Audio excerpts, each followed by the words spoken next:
In this video, we'll go through how to place a pending order in MT5.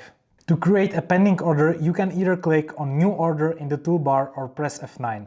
In the order window, instead of Market Execution, select Pending Order.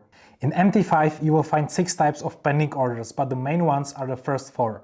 First one is buy limit. You place this if you want to buy below the current price. For example, gold price is 3,400 USD and you are expecting bearish movement, so you set your buy limit at price 300-350.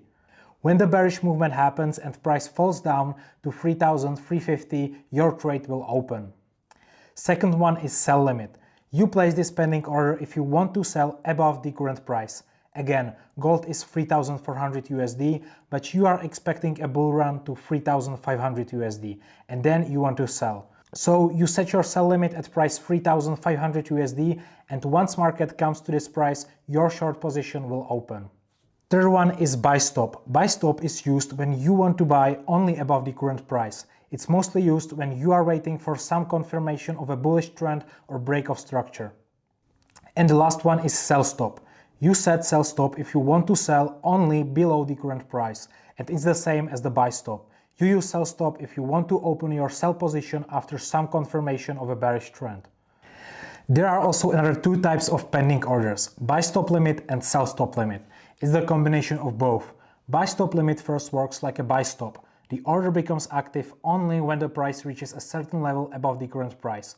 Once it's triggered, instead of opening a trade immediately, it places a buy limit order at a lower price. And sell stop limit is the combination of sell stop and sell limit. First, it works like a sell stop. The order becomes active only when the price reaches a certain level below the current price. Once it's triggered, instead of opening a short position immediately, it places a sell limit order at a higher price.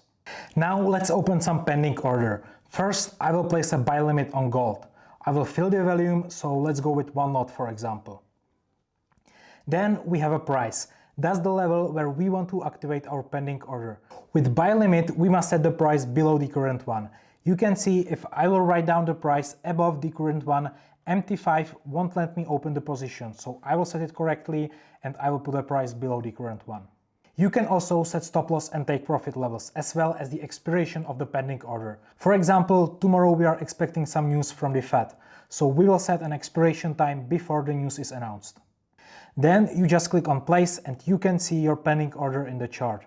You can also find your pending orders in Toolbox under your balance. If your pending order is activated, it will be shown above your balance, where you can find your active positions. And that will be all from pending orders. In the next episode, we'll take a look at indicators and drawing tools in MT5.